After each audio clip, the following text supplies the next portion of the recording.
The following is an exclusive presentation of WI Garden Media, the voice of Garden Talk Radio.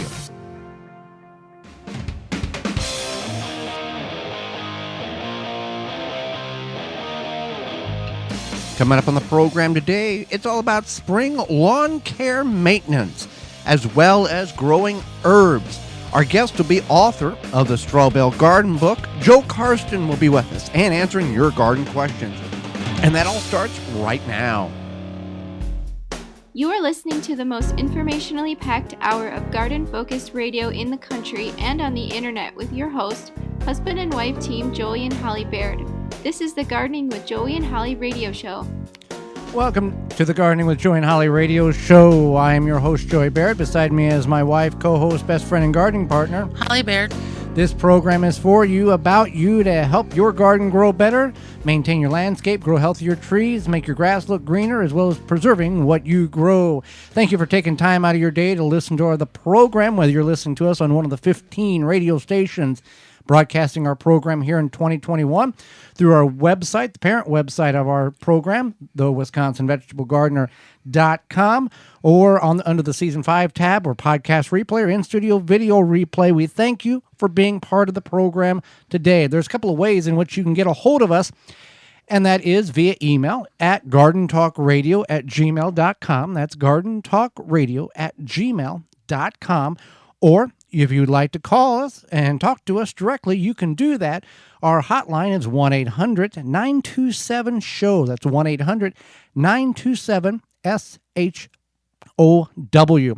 Before we get in the program, I do want to make an announcement. If you're listening to this program, and if you are, you're listening, we appreciate that. We'd say that to you each and every program multiple times, because there's many other things in which you could be doing with your time besides listening to our Garden Talk radio program. And because of you, that is why we are able to do this. If you go to our website, our parent website, the WisconsinVegetableGardener.com, at the top of the page, you don't have to look for it. It's right there. It's our 2021 anonymous survey. It's a 14-question, click-the-box survey, and it gives us information anonymously from you in order to present to the sponsors of this program. Each year, we re-up with the sponsors. We bring new ones on. And that is the data in which we are able to present to them where you're listening from, your demographic, different things about how you listen to the program. And if you'd like to do that, it's anonymous, and we'd certainly appreciate that. The WisconsinVegetableGardener.com, top of the page. So, Holly, let's get in the program and talk about spring lawn care maintenance. And if you're listening because you want a nice lawn or you have a nice lawn, then this is for you. If you don't care to have a nice lawn, or you've already converted it to all garden space, well, then this is just a nice educational little piece here until we get in the second segment.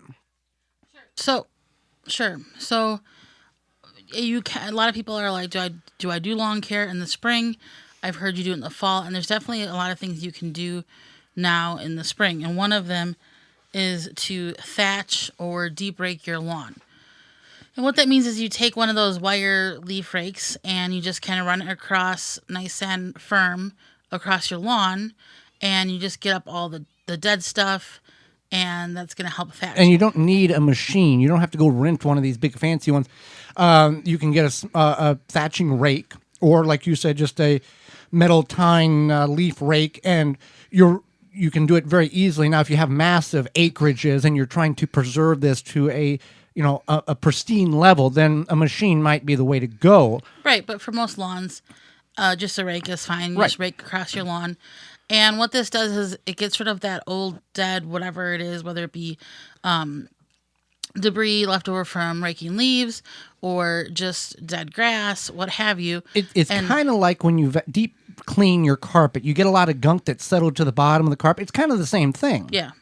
So it's like whatever is just settled over winter, late fall, early spring, what have you. And then, because what happens when that settles, it inhibits grass growth. So this helps bring that grass growth back to life.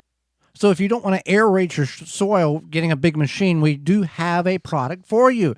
from our friends at natureslawn.com. They have a product called Aerify Plus, and it is designed to loosen the soil, the compacted clay soil with the poor drainage.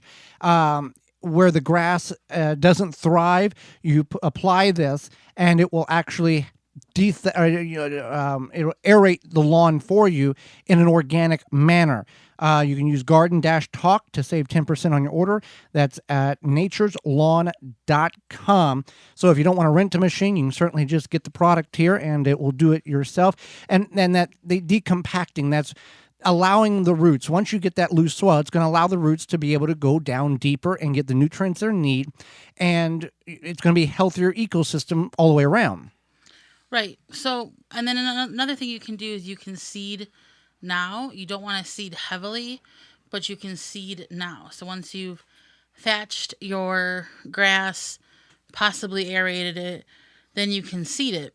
And you just want to seed nice and light and evenly. And when you seed, you want to go back in with a rake and just kind of drag it into the soil. We don't need to bury the seed, but we need some soil and seed contact. If you just drop the seed on top of the ground, very little of it's going to germinate. So you want to you're going to use a rake, a metal tine, either rock rake or leaf rake, and scratch it in the soil and do it that way. And then you can remove weeds in this process if you don't like the dandelions or crab, other grasses other weeds in your grass.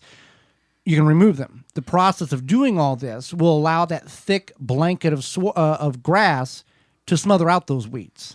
Right. So if you remove the weeds now, typically the ground is very soft right now, so it's going to be easier to pull those weeds up and really get deep down that long taproot. If it's like a thistle or what's another, like a dandelion, I guess. A lamb's quarter. A lamb's quarter, yeah. So it's going to allow you to pull that root out. But also now, if you get it out now, it's not going to go to seed, and you're not going to have umpteen million more weeds you have to deal with on that.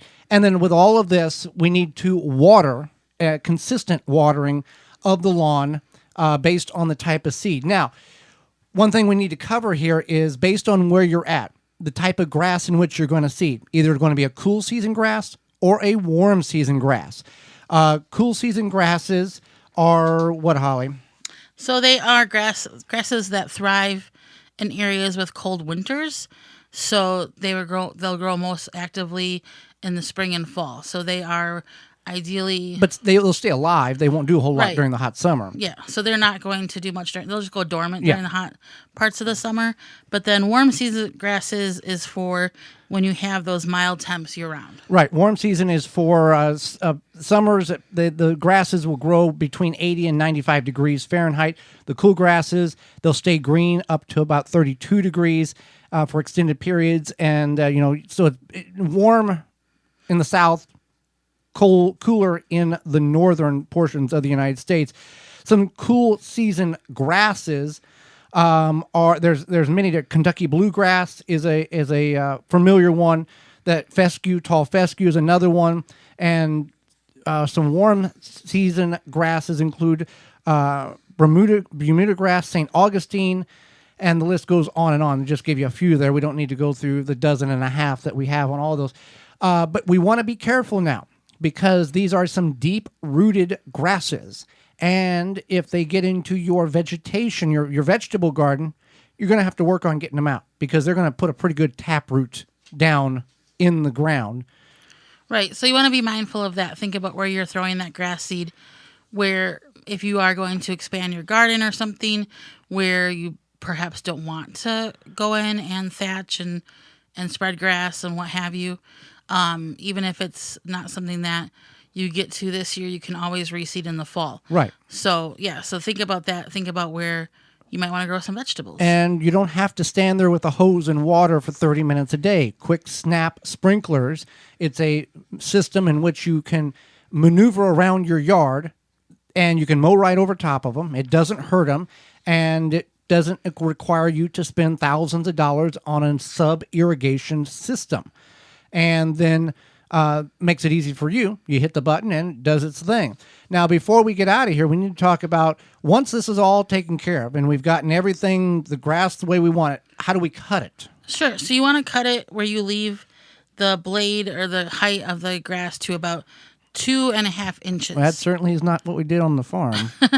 Right. So, but the ideal, especially if you are in a more densely populated area, this is going to help prevent from mosquitoes living or breeding or whatever they do in the tall grass, especially if we have like a rainy or summer.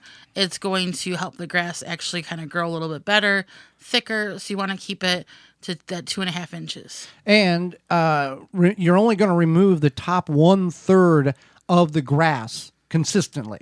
So, you're not going to let this grow up to 8 or 9 inches or 5 or 6. You're going to consistently. That's why these landscapers, it's on a 7-day cycle that they mow, and they just knock off a little bit in order to keep the lawn crisp, clean, thick, luscious, and healthy. Your grass, good time to mow the grass is when your grass is about 3 2/3 inches tall. So keep that in mind. We're wanting to leave a good carpet of grass, a healthy carpet of grass, and because of that will smother out all these unwanted weeds. And then if you want the kids to play on it, or you're one of these people that don't want anybody on it and you just want to look at it, there you have it. Right. So, speaking of taking care of your yard or your lawn, we also can talk about taking care of what you grow and also what you eat. Whether you grill or you take and turn you harvest your own animals for meat consumption, Walton's Incorporated has all the tools you need except for the meat. Right. So we know you care about where your food comes from. Canning and preserving your fruits and vegetables is great, but the meat, WaltonsInc.com has everything you need. Seasoning, supplies, you can make sausage, jerky, any other meat product your way to your standards. You want snack sticks that people will actually like. Walton's actually created something called MeatGistics.com, an informational site to help you find and make the best finished product. They have a full line of their own meat grinders, mixers, sausage stuffers to help you go from animal to edible. Walton's is everything but the meat. Again, that's WaltonsInc.com, or to educate yourself, it's MeatGistics.com. And if you're not a butcher and you don't have your own livestock or animals that you're going to do this with, they've got a line of seasonings that you can use when, in the house or on the grill that tops all things that we have actually ever purchased and got a hold of. So Walton's Incorporated, WaltonsInc.com. When we come back, it's going to be about growing those kitchen herbs, what you need to know so you can get the most out of them and save the most so you don't have to buy them at the grocery store. You're listening to the Gardening with Joey and Holly radio show program to help your garden grow better. Got a question for Joey and Holly? Send it via email anytime to gardentalkradio@gmail.com. We here at the Gardening with Joey and Holly radio show Gardens understand that healthy soil is the key to a successful garden. We know that chemical fertilizer burns carbon out of the soil and kills the microbes needed for a healthy soil ecosystem. No worries. Chicken Soup for the Soil by Dr. Jim's will stimulate life into your soil, supplying all the nutrients most fertilizers neglect. Rather than force-feeding water-soluble chemical fertilizer, we suggest feeding the microbes a smorgasbord of 100% biodegradable nutrients that your plants can consume when they need them. The nutrients are readily available to maximize their genetic potential. Chicken Soup for the Soil will increase the quality of the fruit and vegetables you grow. Visit drjims.com. That's drjimz.com. Did you know that all flour is not created equal? Janie's Mill carefully stone grinds all their certified organic wheat, rye, corn, buckwheat, and heirloom and ancient grains so that you get every bit of taste and nutrition nature intended. Some flours really are better than others, and you deserve the best. Get it at janiesmill.com. I love the Gardening with Joey and Holly radio show, and like you, we've all struggled to find a good plant support system that can last for more than a season or two and be easily stored. But now there is. Easy Step Products manufactures a unique, multifunctional, multi-purpose plant support system. It's designed for tomato plants, but it's useful for any vegetable or flowering plants you grow. This is like having a 24/7 bodyguard for your plants. The 60-inch heavy-duty Easy Step In post and easy rings are overbuilt by design, so that when you combine the two together, they make the perfect plant plant support on the market. We've never seen anything like it. We love that you can add it during the growth cycle without damaging the plant. It's easy to adjust them up or down. They store easily. They even have a no-hassle 10-year warranty. Order now and receive the third plant support absolutely free with purchase of a kit and use promo code JOEY123. Buy yours today at EasyStepProduct.com or visit the dealer locator for the closest retailer near you. Rinse Kit, your hose on the go, pressurized water at your fingertips. Without pumping or battery, simply fill from your spigot or sink on your way out to the garden, beach, or anywhere. Spray it, wash it, Rinse Kit. The number one key to healthy, productive plants are the roots. Starting from seed to full-grown plants, RootMaker.com has the answer. From seed starting trays with an innovative design that air prunes the roots, creating a fabulous root system, never again will you have root-bound plants, to multiple gallon grow bag sizes to raised beds. RootMaker.com has your grow needs covered. Visit RootMaker.com. Use coupon code RADIO21 and get 15% off your entire order. How would you like to be able to fertilize, aerate, and dethatch your lawn using just one product and at the same time improve the soil and root development? Introducing Lawn Force 5, a 5-way lawn care kit in a bottle. Lawn Force 5 gives you a lush and healthy lawn you can be proud of, and it takes away the expense of hard work that comes with mechanically aerating and dethatching the lawn. Visit our friends at natureslawn.com to find out more about the amazing Lawn Force 5 product. That's natureslawn.com. Use discount code GARDEN-TALK for 10% off your order. Do you know there's a real Tiger Torch? Visit TigerTorchLTD.com for more information. The Water Hoop is a portable water sprinkler system that allows you to target water evenly around the root ball of your tree or bush. Conforms to various shapes for your watering needs. The Water Hoop reduces runoff and saves money. Visit waterhoop.com. You move your lawn sprinklers all over the yard, but you always end up putting them in the same spots. Why not just bury them there? Out of sight, always ready to use, pre-adjusted to water the precise areas you want. Quick Snap Sprinklers makes it easy. In-ground sprinklers without the hassle or expense of laying pipe. Put the sprinklers anywhere in your lawn or garden. Snap on a hose to supply the water. Water on, it pops up. Water off, it drops below ground. You can mow right over it. You can have a buried sprinkler system up and running in just minutes. Each Quick Snap saves thousands of dollars. They install in minutes and operate for years. Visit QuickSnapSprinkler.com. The Gardening with Joey and Holly radio show is brought to you by the following: Pro Plugger, Dripworks, Waltons Incorporated, Tree Diaper, Janie's Mill, Phylum Bioproducts, Chapin Manufacturing Incorporated, Nature's Lawn and Garden Incorporated, Deer Defeat, Dr. Jim's, Root Maker. Find all sponsors at the WisconsinVegetableGardener.com and thank them for their support.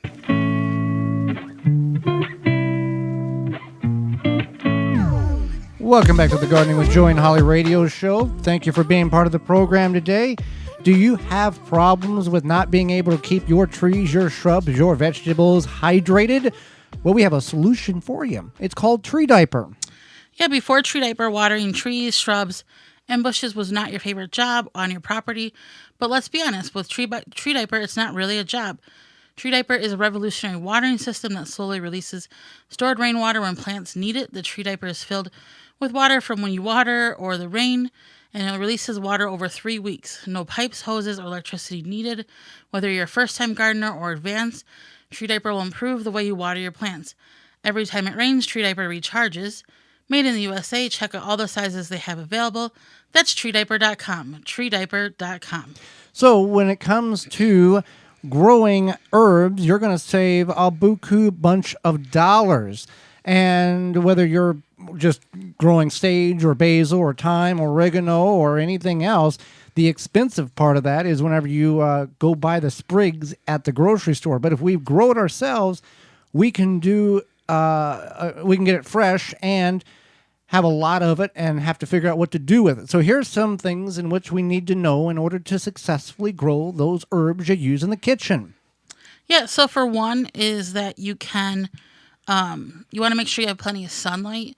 So at least 6 to 8 hours of sunlight. It can be as direct as possible, but you definitely want it to be at least 6 to 8 hours of sunlight. So choose a spot in your garden or your kitchen or your patio, wherever that gets that sunlight. So you can do that. You can also plant these outside. You don't have to go inside. You said patio your kitchen, but if you wanted to do this in full sun, it can be done in full sun. Yeah, you just need at least. So maybe you're like thinking, I have this area for my tomatoes that gets the most sun. I have this other area that gets a little bit less sun. You can put your herbs there. Right. And these herbs, if you're going to have anything in containers, herbs are the things to have in containers. They work great in containers. The thing is, you have to be able to make sure you water these because, for example, rosemary. If in a controlled environment, they like to go through a very wet cycle and a very dry cycle. If they consistently stay moist, you can develop root rot on them.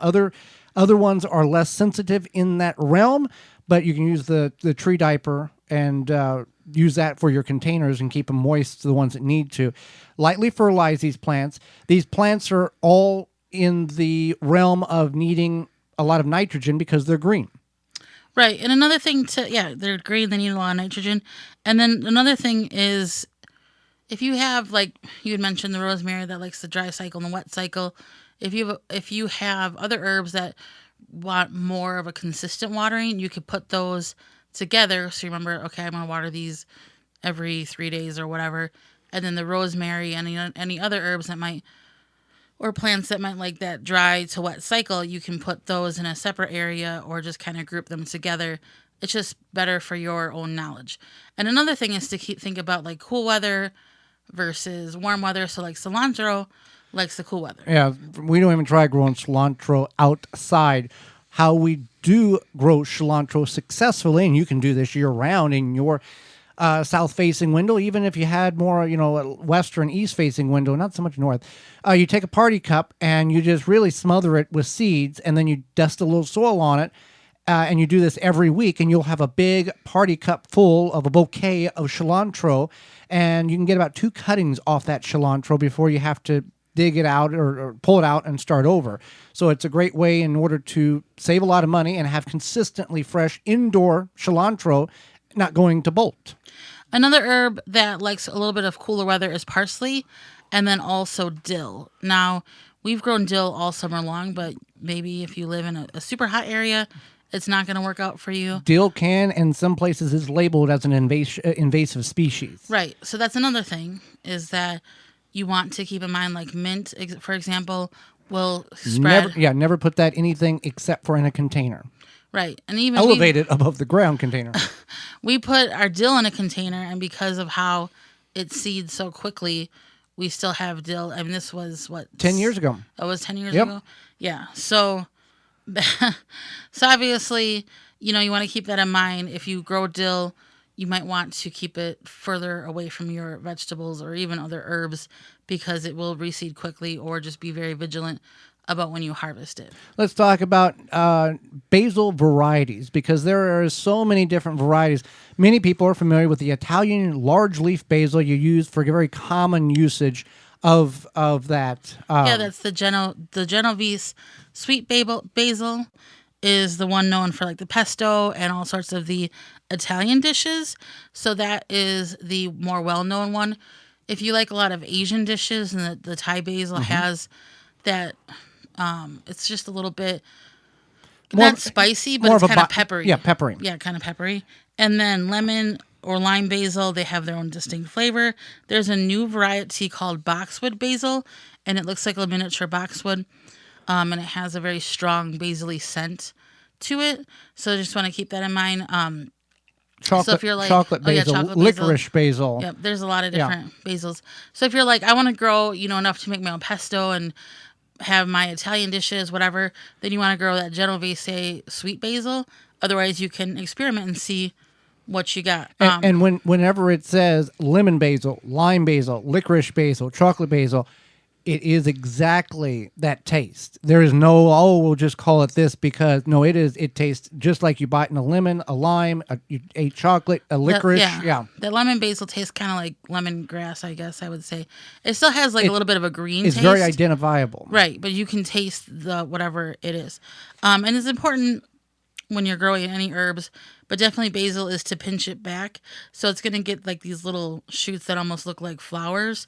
And if you pinch it back, it's going to help its growth. Right. You're going to keep it going. Also, a way to keep these things going is consistently harvest. And we've talked about this in the vegetable world, the tomatoes, the peppers, the eggplants, that continue once the leaves get to a large size, go ahead and pick them off. Go ahead and repetitively, almost like you're harvesting tomatoes. Pull them off, either dry them or use them, however you're going to store these. And that's going to encourage and stimulate more leaf development on these plants. Hydration, proper fertilization, all of that will also encourage a healthy, productive plant. Whether you're doing sage, you're doing thyme, you're doing basil, whatever the case, that consistent, or rosemary, that consistent harvesting. Rosemary, you can cut some of the limbs off a little bit, and you can just pull the fronds off as well. To harvest these things. But if you just plant it and walk away and forget it and go, September, I'll harvest it, you're not going to have much basil. Right. And that's one thing to keep in mind is the continual harvest. Now, if it's your first time growing different herbs, you might want to try a variety of herbs. And we have a friend who is doing gardening for the first time, and she wanted to do, she said, I'm kind of in the mindset, I'm just going to plant a whole bunch of things, figure out then what to do with them once it's time to harvest, but I want to have that option of going, I've got so much, what do I do with it, rather than, I kind of wish I would have planted rosemary or basil or whatever. So she got a whole wad full of herbs from the garden center, which is nothing wrong with buying the plant starts. We've noticed that they are significantly more expensive this year, but that's just the way life is. You'll reap that reward back. You pay $5 for an herb. If you do this properly, you're going to reap $20 to $30 back in what you would have paid if you went to the grocery store, if not more. Oh yeah, absolutely. And that's another thing. If you are allergic or something to an herb, obviously don't try to grow it. Or if you don't enjoy it, then don't use that space to grow it. But if you're like, hey, I like all these herbs, I can dry them, I can do this with them, I can put them in oil and freeze them for soups and stews or whatever, then definitely by all means, make yourself grow everything: thyme, marjoram, oregano, everything. And you can also incorporate these in amongst your other vegetables. You can plant basil around your zucchini. It's called polyculture, growing two plants in the same area in order to benefit each other. The fragrance of the basil will confuse the squash vine borer, and if the plant's large enough and surrounding you got enough, it'll confuse it and it'll go elsewhere because it can't find that squash in order to bore into it to lay its larva. So it's a way of you can incorporating a certain level of intercropping, but more of a two plants working together for the benefit of both plants in the same area. Right. So, yeah, you can definitely involve the herbs into your vegetable growing. And another good thing to use herbs for is maybe you don't grow a lot of vegetables, but you want to grow herbs, or you want to expand your edible growing knowledge. You can definitely use herbs in that way, because you can even just start them from seed, and that's a fairly cheap option to start them from seed and get that process down. If you start herbs from seed and you don't have patience, don't start herbs from seed. Yeah, a lot of them take like 14 to 30 days to germinate. Oh, I did. It's not grown. Oh, a month later. Oh, it came up. That's normal for some of these. Yeah. And some of them need a lot of soil. Some of them don't need any soil at all because they need that light in order to do the germination process. So keep that in mind. At this point, early in the spring, it really is beneficial to just go ahead and invest in plant starts, because you're going to be far, far ahead of the game. Even if you are we're more, okay, we know how to grow things, right? But we'll go ahead and grab a handful of plant starts of herbs just to get a jump start on it in our gardens too. Nothing wrong with that. And if you do, try to do it at your local independent garden center. Support the little guys, because the big box stores, they're going to be fine no matter what you do or don't do. Because they're going to sell paint and lumber. Yeah. Summer is near. It's starting to warm up. We're certainly in spring, Holly, and we have to but we have to deal with those pesky beetles and grubs. Yeah, so with spring just around the corner, it's time to think about that. So there's Japanese beetles, all sorts of things that could be showing up in your yard, or, hopefully soon having a little barbecue outside, and they're going to show up too. So Grub Gone can be applied to the turf or garden around ornamentals to control grubs and lessen the impact that beetles have on your yard this summer. It's easy to apply with any commercial spreader and irrigate into the soil. Biologically, it specifically targets grub and beetle invaders without harming beneficials such as bees, ladybugs, or butterflies. And to be honest, it's the only non-chemical that works. You can find out more at phyllumbioproducts.com. What's that? That's PHYLLOM bioproducts.com. phyllumbioproducts.com. When we come back, do not go anywhere. Author of the Straw Bale Garden Book, Joel Karsten, will be with us. We're going to talk about growing in straw bales. You're listening to the Gardening with Joey and Holly radio show. Have a garden question? Give Joey and Holly a call now or anytime 24/7. Just dial 1-800-927-SHOW. If you can't get through, leave a message and they will call you back. Call now 1-800-927-SHOW. Wild Delight has a complete line of premium feed for wild birds and other wildlife. It contains the finest ingredients for your outdoor birds. Fill your bird feeders with a selection of Wild Delight's premium quality mixes to have a yard full of colorful birds. Wild Delight's premium mixes are made with tasty nuts and berries, and not just filler food like Milo and cracked corn. Feed the birds the nutrition they need. This keeps your feathered friends coming back year after year.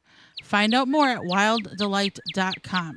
With the right tools, plant maintenance is easy and more effective. Ironwood Tool Company has the right tools for your project. From pruners to loppers to saws and shears and cleanup tools, get the right tool for this season, making your job much easier. Find them all at ironwoodtools.com. Soul Brew Kombucha is founded and handcrafted in Milwaukee, 100% organic, formulated for ultimate health and enjoyment. Find out the benefits of drinking kombucha and where to purchase at mysoulbrew.com or find them on Facebook at mysoulbrew. Brought to you by Blue Ribbon Organics, providing locally made organic compost and soil blends for gardens, farms, landscaping, and more. Visit BlueRibbonOrganics.com or call 262-497-8539 to find their products nearest you. Seed Savers Exchange has been saving, preserving, and sharing heirloom seeds since 1975, and today continues to provide those seeds for gardeners just like you. They have over 600 varieties. Visit seedsavers.org to request a free catalog or to purchase seeds online for this year's growing season. That's seedsavers.org. Protect your plants against damage with a 3-in-1 plant guard and special blend fertilizer. Visit ivorganics.com. We've been using a game-changing tool called SeedLinked to find and review our seeds this year. It makes finding the right seeds simple. It is driven by growers' data, so you can really see what's best for your location. Check it out at seedlinked.com or download the mobile app today. Dig planting holes from a comfortable standing position. Step, twist, pull, and plant. Visit ProPlugger.com. We know that you appreciate the value of a beautifully landscaped yard, but tackling such a project yourself can seem way too complicated, right? Bloomin' Easy plants are the answer. Their plants are low maintenance and offer exceptional beauty and color for your yard. Plus, they offer free seasonal care reminders with simple how-to videos tailored to the plants that you choose. With Bloomin' Easy on your side, creating the yard that you've always wanted becomes as easy as plant, water, and relax. Check them out at your local garden center or by visiting bloomineasyplants.com. This week's garden tip is brought to you by Yard Glider, the cart without wheels, loads without lifting, hauls more, dumps faster, built to last, and built for hard work. Perfect for homeowners, arborists, hunters, landscapers. Pull it behind an ATV, a lawnmower, or pull it yourself. Multiple sizes available at yardglider.com. That's yardglider.com. When purchasing plants starts at a garden center, you want to make sure of several things. One, that there are no bugs attached to the plant. Look under the leaves and scratch around on the soil. Make sure the color of the plant is vibrant as it is intended to be. Look for containers that contain more than one of the plants in which you're purchasing. Garden centers charge by the container, not by the number of plants inside of it. So if you purchase those, you've multiplied the plants in which you're purchasing for a fraction of the cost. This week's garden tip was brought to you by Yard Glider, the cart without wheels, loads without lifting, hauls more, dumps faster, built to last, and built for hard work. Perfect for homeowners, arborists, hunters, landscapers. Pull it behind an ATV, a lawnmower, or pull it yourself. Multiple sizes available at yardglider.com. That's yardglider.com. The Gardening with Joey and Holly radio show is brought to you by the following: Blue Ribbon Organics, Naturally Green Products, Ironwood Tool Company, Easy Step Products, Rinse Kit, Soul Brew Kombucha, Wild Delight, Rykon Vitova, Chip Drop, BaleBuster.com. Find all sponsors at the WisconsinVegetableGardener.com and thank them for their support. Welcome back to the Gardening with Joey and Holly radio show. Thank you for being with us.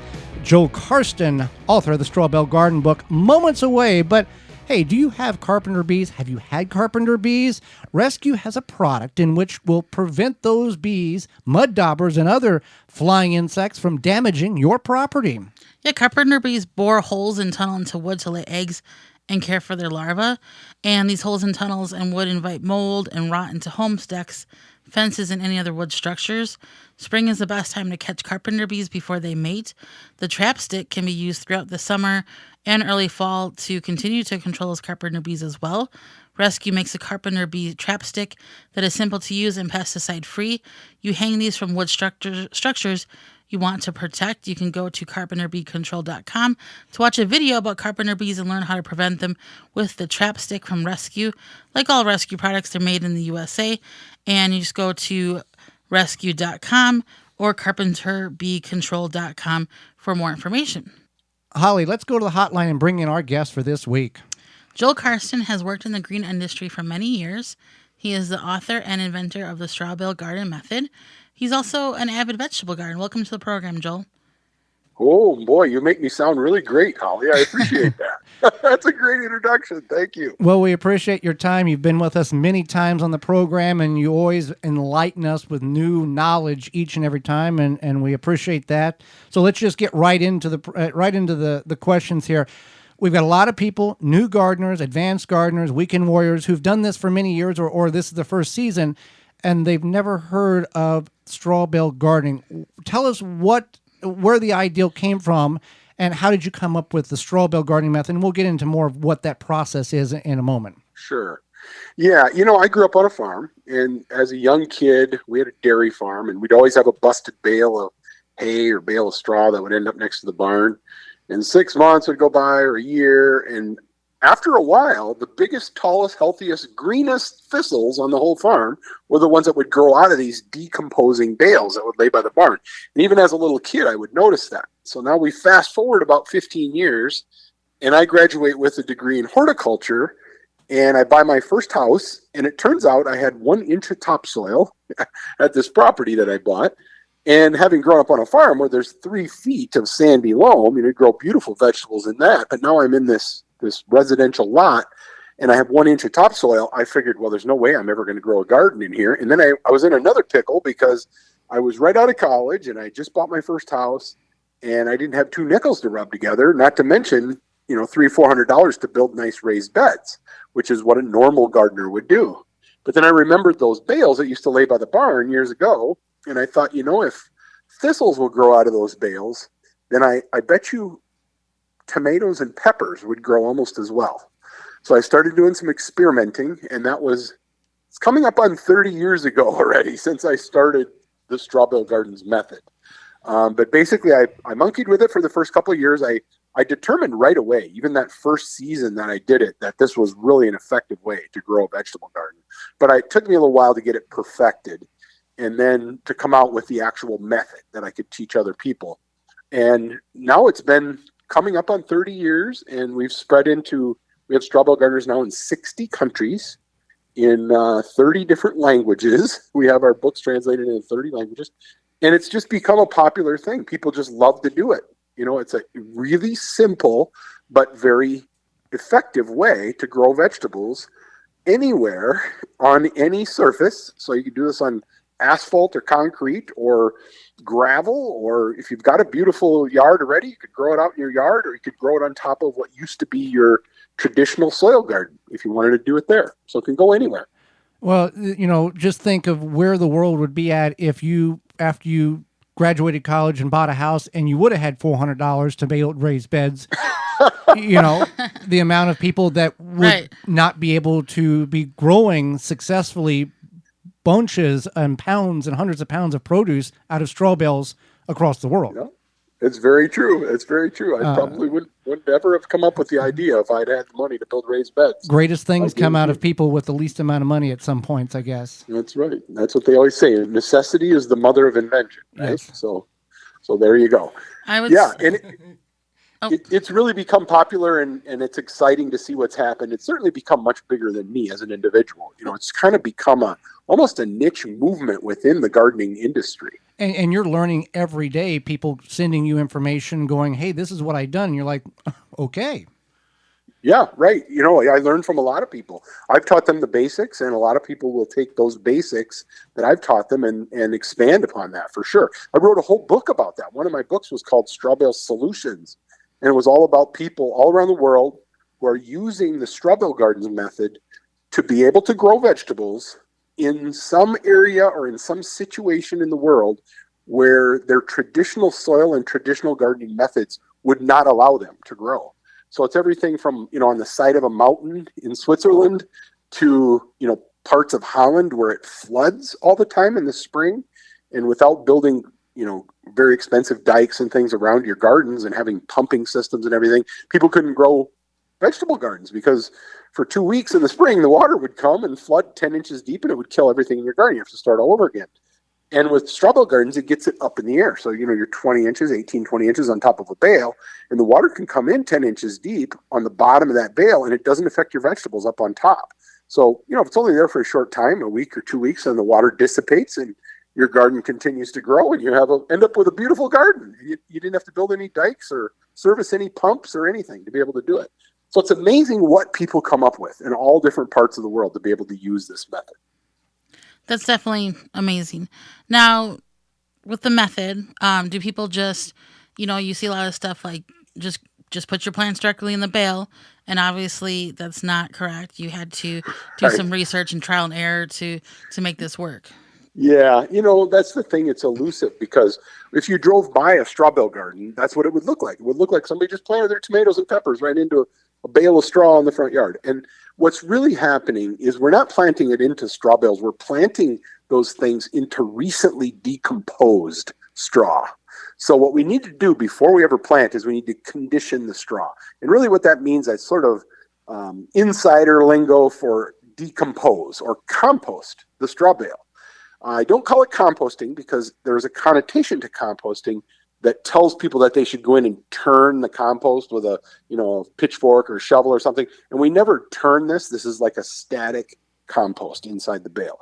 So what we do in order to make that happen is we add a source of nitrogen to the bale, and we add some water, not a lot of water, but just enough to kind of get the bacteria hydrated inside the bale, and then bacteria will do most of this work for us. There's also other decomposers like insects and worms, which you'll see some fungi, maybe some mushrooms will grow on the bales. You might see some mold growing on the bales. And then the heavy lifter of all of them you can't see, and that's bacteria, because it's microscopic. You got to have a 400 power microscope to even see one of these things. But they're what does the majority of decomposition work. And we feed them a little nitrogen, we give them a little water, and they'll colonize the inside of that bale. And often when they're colonizing, you'll see the bales will get hot, will get warm during that period of time. So it doesn't take very long. It takes about 12 days to get the bales ready. And at the end of that time, the bales will have probably gotten warm, pretty warm. Sometimes they'll get hot, even 150 degrees. Then they cool off.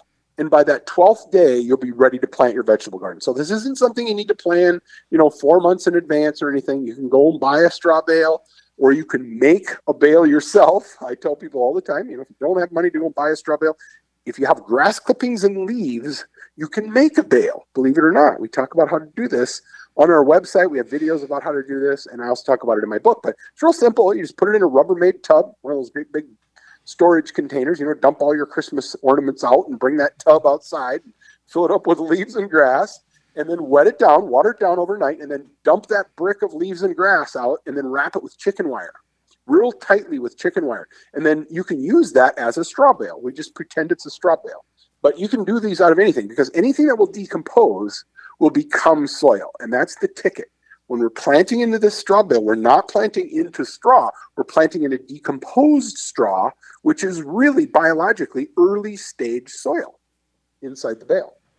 Now, you spoke about using fertilizer. Now, you have a product called Bale Buster. Disclaimer, Joel Karsten is a sponsor of our program. You'll hear the ad throughout the program. What is the difference between the Bale Buster material product than a traditional fertilizer? Well, we formulated the Bale Buster very specifically for straw bale gardening. So it's got the right amount of nitrogen. It actually has a little phosphorus and potassium in with it, enough to get the plant started until the bale starts to decompose and really provides nutrients. And then it also has two things in it that you won't find in anything else. One is Trichoderma ricci, which is a type of fungi that's synergistic with vegetable roots. So it helps the vegetable roots increase their ability to absorb nutrients better. And also we put in there spores, about 250 million spores of Bacillus subtilis. And that's a decomposer bacteria. So we have 250 million spores of Trichoderma and 250 million spores of Bacillus bacteria in every box of Bale Buster that we send out. So we have an organic version and we have a traditional version. Our traditional version does 20 bales in a box, and the organic version, unfortunately, only does 5 bales because it's not as strong. It's organic, so you got to use a little bit more in order to get the same effect. But it's very cost competitive. We're actually we're working really hard to get into retail. So at some point we might have it available in retail. But right now you have to go to our website, which is real easy to get to, strawbalegardenclub.com, or you just go directly to balebuster.com, and that'll get you right to our store. And people may think 5 bales or 20 bales. That seems like a lot. And to a first-time straw bale gardener, that might be, but you have people that literally do hundreds and hundreds of straw bales each and every year. Yeah. Yeah, I have a guy who does over 1,000 bales every year. So yeah, he does, a pick your own vegetable plot. He does it all in bales. So yeah, I've actually had a lady in Tennessee a few years ago that did 3,000 bales in her straw bale garden. So, if you have access to bales and can do it on a mass scale, it's a great way, once your bales are used up, so you're going to use them usually for a year, maybe 2 years, and then they kind of get decomposed. So you get this beautiful compost.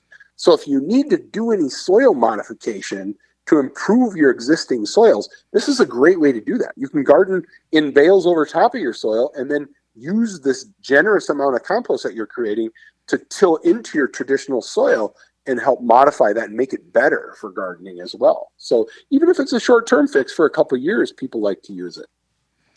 Definitely. Now, a concern about using bales is them possibly being sprayed with pesticides. If somebody has this concern, what would they have to know?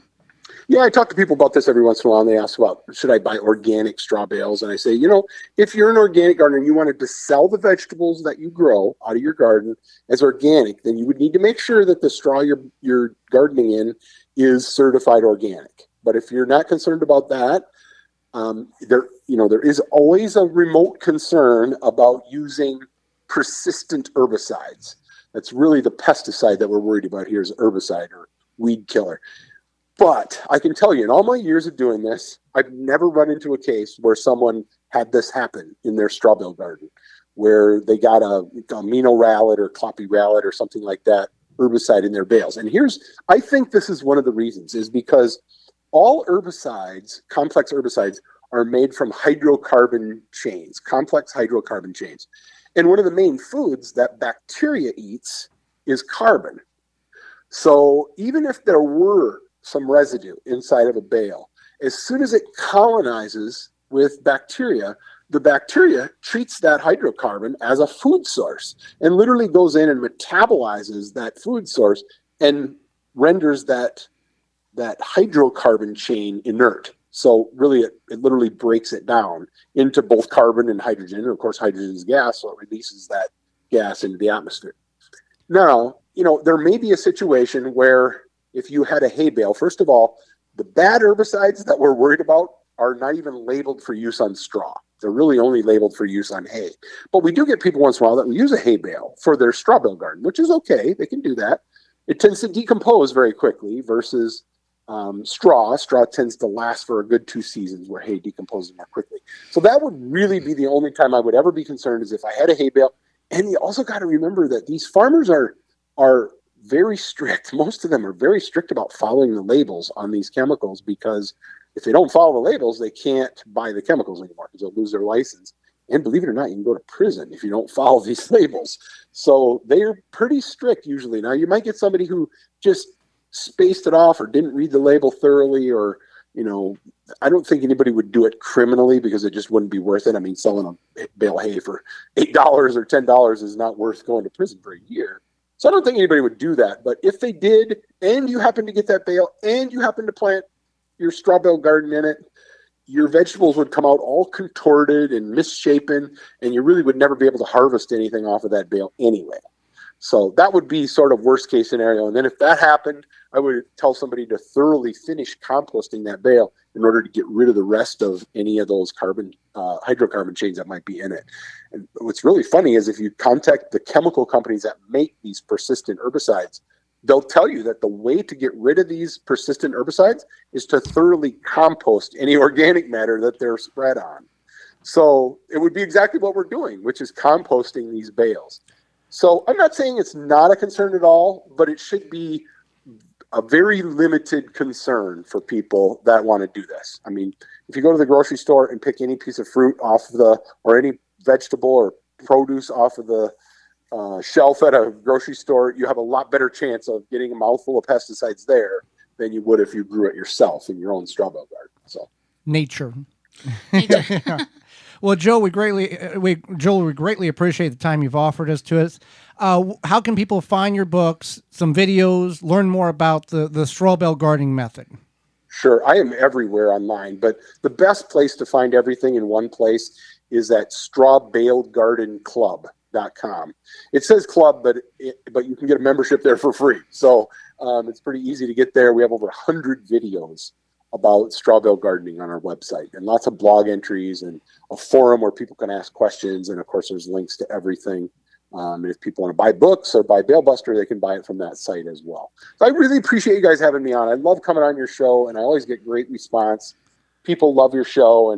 Absolutely. We thank you for taking time out of your day to join Holly and myself and educate all of our listeners across the country. All right. Thank you so much, you guys. Got a question for Joey and Holly? Send it via email anytime to gardentalkradio@gmail.com. Good bugs to eat bad bugs. RinconVitova.com. Call or email today. 1-800-248-BUGS. Straight from the farm, fields, and briar patch, Piper and Leaf Artisan Tea is a tea like you've never imagined it.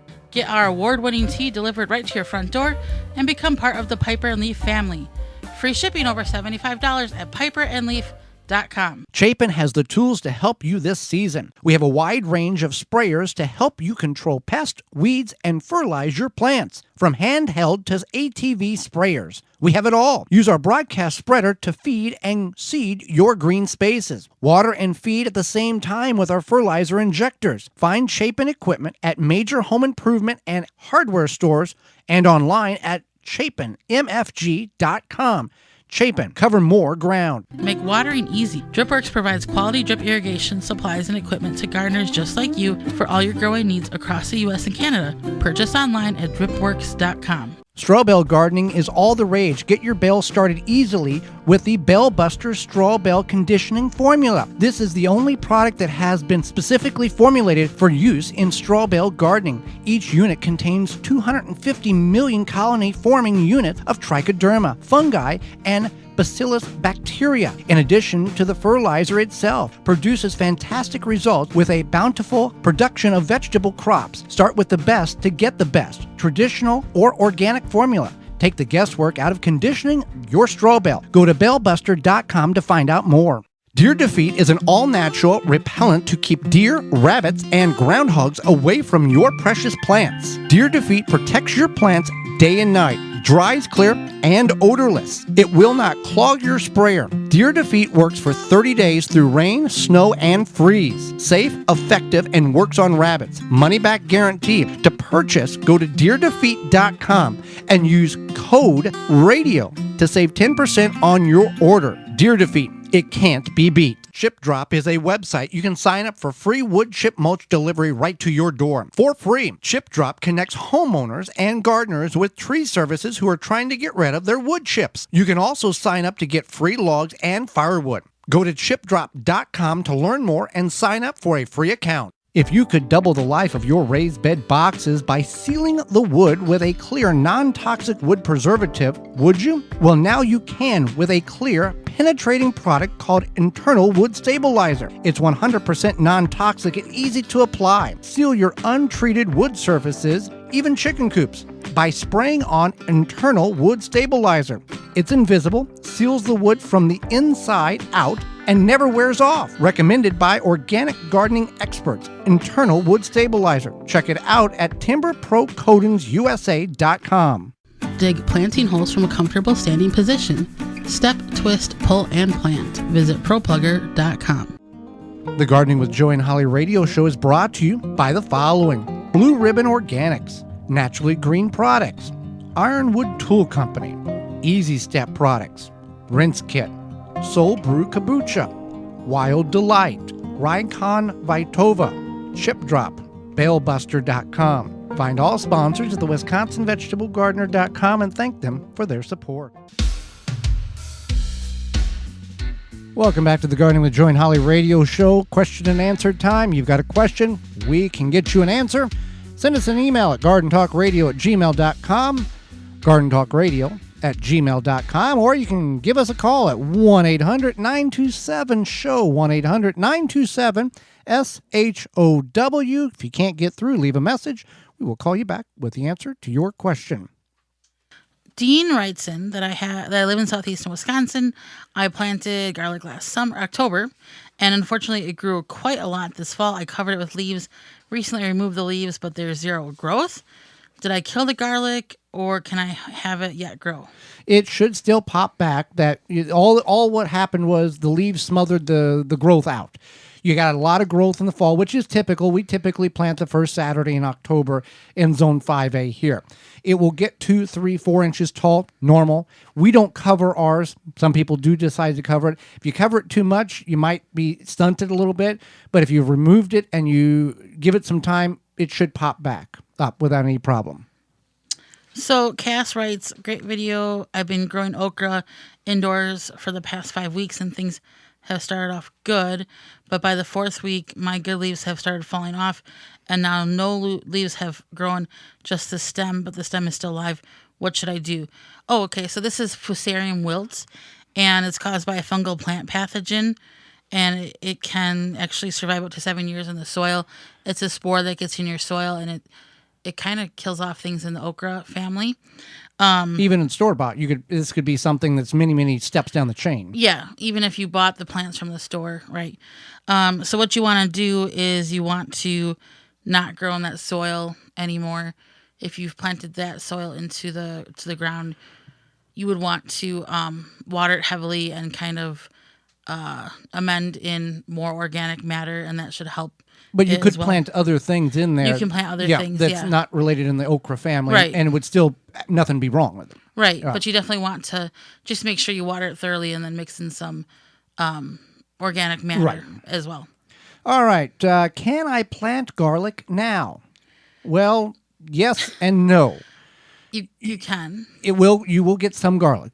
The goal of garlic typically is that cold hours that it requires in order to properly develop the bulb, the cloves inside the bulb. That's why we plant in fall and it chills, and then we harvest it in late June, early July.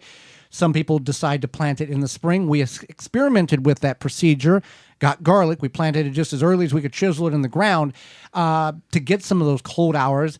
However, it was about a half the size of the October planting, June harvest garlic versus the mid-April planting. So you can plant it. You probably won't get much, but it'll be better than nothing. So why not? if you got the space, you got the garlic, put it in the ground. Grandpa always said the seeds grow better in the ground than in the bag in the shed. So take it for what it's worth. I'm in Southeast Michigan, and I harvested my daylily seed last fall. I thought I could plant them in the raised beds and transplant them later. When I check online, it seems like there's a very complicated process. Can I plant them even though it's late in the year? The existing plants already have several inches above the ground. I would like to make it the simplest, successful method possible. Okay, well, you can certainly put them in the ground, cover them, and then as you can just keep the soil moist, and in about 1 or 2 weeks, you will start to see them germinate. The daylilies can be grown any time of year, even though they're more advised to be grown in the fall. They can grow any time, and once they are growing, then you can move them to their final location after you get them to a desired height. So that will work quite well for you. Well, we were out of time, and we thank you for yours. Did you miss any portion of today's program or want to revisit it in its entirety? You can certainly do that by going to the Gardening with Joey and Holly radio show podcast.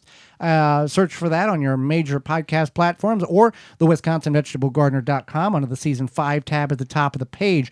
You can send us an email at gardentalkradio@gmail.com, and we will send you the link there if you'd like to do that. Tune in next week. We're going to go over small space gardening. Also, growing cucumbers, the success tips that we use in order to get an abundant harvest. And our guest will be founder of Tree Diaper, Wang Xing.